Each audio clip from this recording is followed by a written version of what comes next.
بسم الله الرحمن الرحيم الحمد لله الصلاة والسلام على رسول الله أما بعد assalomu alaykum qadrli arab tili ixlosmandlari. Sizlar bilan birgalikda Miftahul Arabiyya kitobidan silsilaviy darslarimiz davom ettirgan holatda bugun shu Miftahul Arabiyya kitobi ay qismi qiroa va kitoba qismidan 4-darsimiz 4-vahdani ya'ni amakin va hivoyat mavzularini o'tamiz. Makonlar va mashg'ulotlar, hobbilar.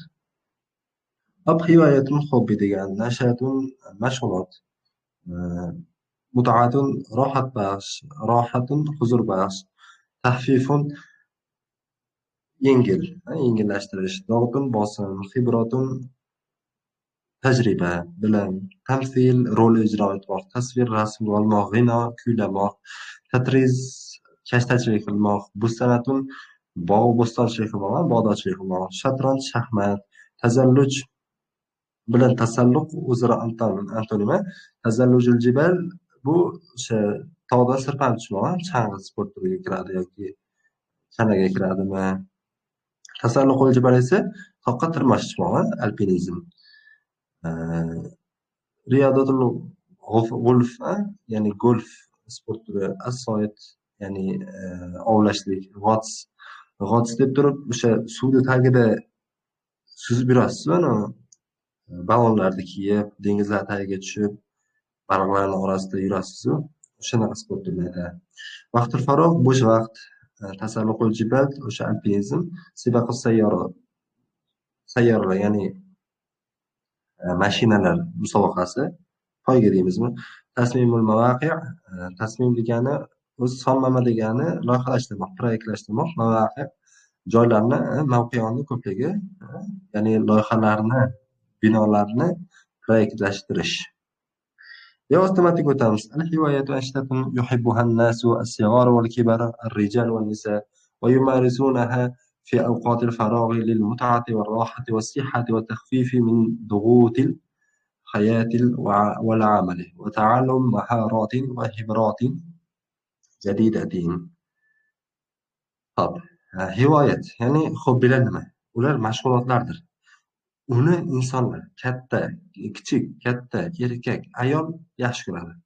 Va o'sha kishilar bu sport hivoyatlar bilan shug'ullanishadi.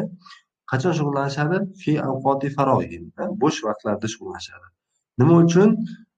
Huzurlanish, rohat, salomatlik va hayot bosimlaridan yengillashtirmoqlik uchun. Va nima uchun shug'ullanish desa, yangi tajribalar, yangi mahoratlarni o'rganmoqlik uchun shug'ullanishadi. Hunaka anwa'un kasiratun lil hivoyat. Bu yerda o'sha hobbilarga turli xillari, ya'ni turli xil ko'p turlilari keltirilgan. Va yumkinu an nuqassimaha ila al-anwa'i al-atiya. Va uni kelayotgan qismlarga bo'lsak bo'ladi. Fanniyatun san'atga oid. Mislu at-tamsili al-masrahi wat-tasviri wal-musiqa wal-ghina'i wal-rasmi va g'ayriha. Endi fanniy san'atga oid dedik. Nimaga tamsilda jar o'qidim desa, mana misluga muzofi ilayh qildik. Buni ikki nuqta qilib turib, gap boshqa tomoshalanadi deb turib, tamsilu deb o'qisa ham bo'ladi. Mana tamsilul masrahi teatrda rol o'ynashga o'xshagan san'atga oid. Va suratga tushirish, musiqa, kuylash, rasm chizish va boshqalar kabilarni misol qilsak bo'ladi.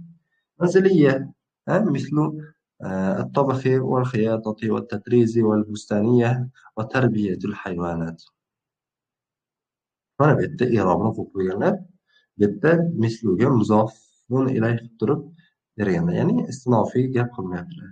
Istinofiy nima degani? Gapni boshqadan boshlanadigan bo'lsa, bu istinofiy jumla bo'ladi. Istinofiy harflar ham bo'ladi, vaga o'xshagan, faga o'xshagan. Ya'ni oldingi gapga ulanmaydi ular. Manziliy ya'ni uyga oidlar bo'ladi. Xuddiki tovuq, ya'ni pishirish, pishirib kuydir. Xiyata tikish, bichish, va tadris, kashtachilik, bustaniya, bog'dorchilik, tarbiyatul hayvonot, ya'ni hayvon boqishlik kabi hobbilar. Riyadiyya, ya'ni sportga oid. Va tanqosimu ila qismayn. Bu ikki qismga bo'linadi. Fikriya va jismiya. عقلي وجسمي.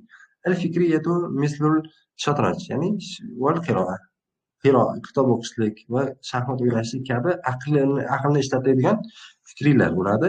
Jismiy mislu sibahati va kuratil qadami va kuratis salla va kuratit tawila val mashyi va rukubi darroja va tazalluji va tasalluqil jibal va saydi va g'ayriha. Jism ya'ni tana harakatini talab qiladigan mana shu hobbilardan suzishlik, futbol, kuratul qadam, oyoq to'pi, kuratus salla, savat to'pi deyapti, basketbol va kuratul tovila bu stol tennisi, yurish, velosport yoki bo'lmasa tog'dan sirpanib tushish, chang'i sport turi yoki toqqa chiqish, alpinizm yoki ovlash va boshqalarni jismiy sport turiga kirgizsak bo'ladi. Siyoha, sayyohlik ham hobbilardan biri. Mislu safar, safarga chiqishlik yoki rihlatlarga chiqishlik. Rihlat ham o'sha safarni turi. Ziyoratil amakinil asariya yoki bo'lmasa tarixiy makonlarni ziyorat qilishlik.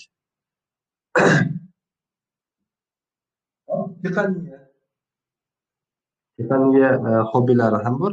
Mislu tasmimil mawaqi elektroniy va islahil hawadif. Hop, bizdan keyin keladigan ya'ni texnikaga oid taqaniya degani texnikaga oid o'sha hobbilardan tasmimul mawaqi deyaptilar. Ya'ni biz aytdikki lug'atlarda mavaqi deb turib o'sha mavqeonni ko'pligi ya'ni joy makonlarni ko'pligi, tasmim esa loyihalashtirmoq. Ya'ni elektron binolarni loyihalashtirish. O'sha arxitektura deymizmi? Hop. Va islahul havatif ya'ni telefonlarni sozlashlik, isloh qilishlik.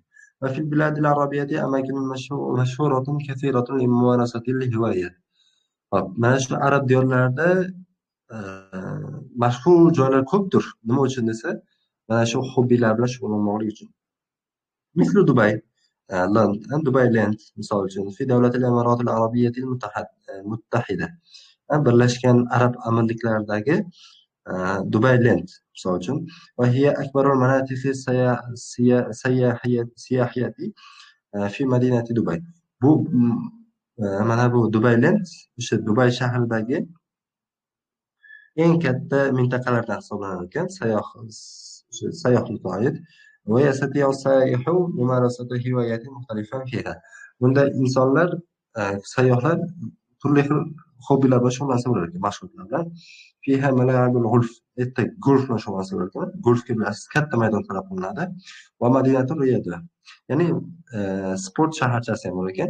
Va misahatun wasi'atun li riyadati rukubil khayl. Ot minishlik uchun ham katta bir maydon bor ekan. Va tuwaffiru lakum fursata tajribati sibaqil sayyara. Va mana shu Dubai Land sizga tuwaffiru, ya'ni imkoniyat beradi. Nimani imkoniyatdan deydigan bo'lsak, nimani imkoniyati, fursatini deydigan bo'lsak, o'sha mashinalar musobaqasida tajriba qilib ko'rishlik fursatini beradi. Keyingi arablarda mashhur bo'lgan joylardan Sharqul-Arab, Arab sohili. Bu Iroqda. Va huwa makanun yazhabu ilayhi al-iraqiyuna li mumarasati hiwayati saydil asmaki bis-sannarati allati yuhibbunaha kathiran. Bu yer nima deydigan bo'lsa, u shunday makonki, u yerga iroqliklar borishadi. Nima uchun? O'sha baliqlarni ovlashlik bilan shug'ullanmoqlik uchun.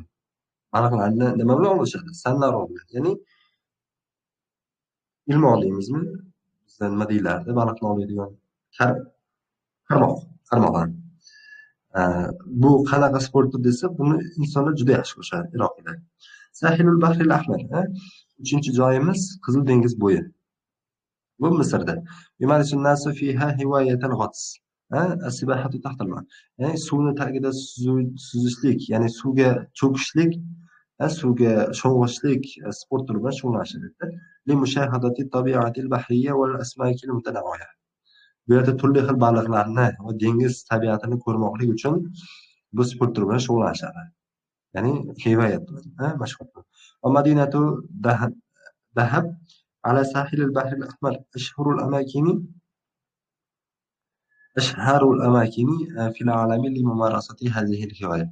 Endi o'sha Misrdagi adashmasam Dahab shahri mana shu Qizil dengiz sohilida bo'lib bu shahar dunyoda, olamda mana shu ya'ni sho'ng'ishlik bilan, suvga sho'ng'ishlik bilan shug'ullanishlikda eng mashhur shahardir.